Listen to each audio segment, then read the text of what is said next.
यानंतरची बातमी मध्य प्रदेशमधून। मध्य प्रदेशातील खंडवा इथं जनसुनावणी दरम्यान एक अनोखं आंदोलन पाहायला मिळालं। इथल्या महानगरपालिकेतील विरोधी पक्षनेते दीपक राठोड एका व्यक्तीला कुत्र्याचा मुखवटा घालून थेट जिल्हाधिकारी कार्यालयात घेऊन आले।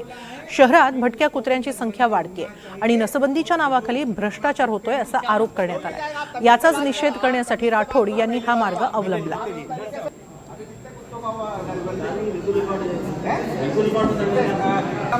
देशभरात अनेकदा भटक्या कुत्र्यांनी नागरिकांवर हल्ले केल्याच्या घटना घडतात। यात वृद्ध लहान बालकांना गंभीर चावे सुद्धा घेतले गेलेले आहेत। अशात मध्य प्रदेशमधल्या याच मुद्द्यावरून विरोधी पक्षनेत्यांनी असा अनोखा मार्ग अवलंबला। खंडवा इथं जनसुनावणी दरम्यान त्यांनी हे आंदोलन केलं। कुत्र्यांच्या नसबंदीमध्ये घोटाळा झाल्याचा आरोप त्यांनी केला। 4 वर्षात कुत्र्यानं चावल्याच्या 13,000हून अधिक घटना घडलेल्या आहेत।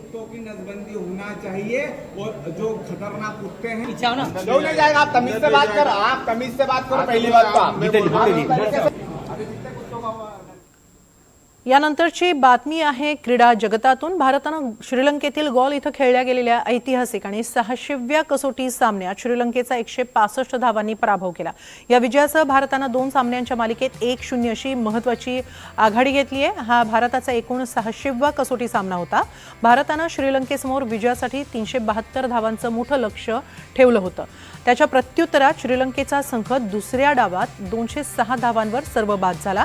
भारताकडून देवदत्त पडिक्कलनं पहिल्या डावात शानदार शतक झळकावलं। त्याने 167 धावा केल्या, तर फिरकी गोलंदाज मानव सुतारनं सामन्यात एकूण 10 बळी घेतले। यात त्यानं दुसऱ्या डावात 6 विकेट्स घेत भारताच्या विजयात मोठा वाटा उचललाय। दुसरीकडे या विजयानंतर भारताला वर्ल्ड टेस्ट चॅम्पियनशिप म्हणजेच WTCच्या पॉइंट टेबलमध्येही फायदा होणार आहे।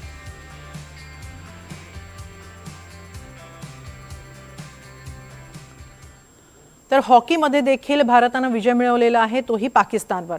FIH पुरुष हॉकी विश्वचषक 2026 मध्ये भारतानं पाकिस्तानवर दणदणीत विजय मिळवलाय। पाकिस्तानचा 5-3 अशा गोल फरकानं धुव्वा उडवत भारतीय संघानं स्पर्धेतली पुढची फेरी गाठली आहे। पूल डी मधील या अत्यंत रोमांचक सामन्यात भारतीय संघानं आक्रमक खेळाचं शानदार प्रदर्शन केलं आणि सुरुवातीपासूनच सामन्यावर पकड ठेवली। भारताच्या विजयाचा पुन्हा एकदा शिल्पकार ठरला तो कर्णधार हरमनप्रीत सिंग। त्यानं 2 गोल करत संघाच्या विजयात मोलाची भूमिका बजावली, तर अभिषेकनंही 2 गोल करत पाकिस्तानच्या बचाव फळीवर दबाव कायम ठेवला। तर उपकर्णधार हार्दिक सिंगनं पेनल्टी स्ट्रोकवर 1 गोल करत भारताच्या खात्यात 5वा गोल जमा केला आणि भारताचा विजय नक्की केला।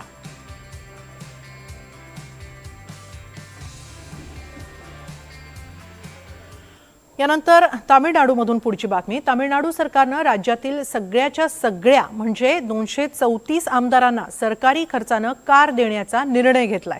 मुख्यमंत्र्यांच्या या घोषणेमुळे आनंदानं वेड्यापिशा झालेल्या TVK आमदार के सिंधू यांनी चक्क विधानसभेत गाणं गात मुख्यमंत्र्यांचे आभार मानले। तामिळनाडूचे माजी मुख्यमंत्री MGR यांच्याच एका गाण्यातून त्यांनी विजय यांचे आभार मानले। आमदारांना मतदारसंघातील जनतेशी संवाद साधण्यासाठी आणि विकास कामांची पाहणी करण्यासाठी मोठा प्रवास करावा लागतो। कामात पारदर्शकता यावी आणि जबाबदाऱ्या अधिक चांगल्या प्रकारे पार पाडता याव्यात म्हणून हा निर्णय घेतल्याचं मुख्यमंत्री विजय यांनी सांगितलंय। अनेक आमदार पहिल्यांदाच निवडून आलेले आहेत, त्यांची आर्थिक परिस्थिती बेताची असल्याचंही सरकारनं स्पष्ट केलंय। கொடுத்ததெல்லாம் கொடுத்தார் இவர் யாருக்காக கொடுத்தார் ஒருத்தருக்கா கொடுத்தார் இல்லை ஊருக்காக கொடுத்தார் ஒருத்தருக்கா கொடுத்தார் இல்லை ஊருக்காக கொடுத்தார் Thank you so much sir. Thank you.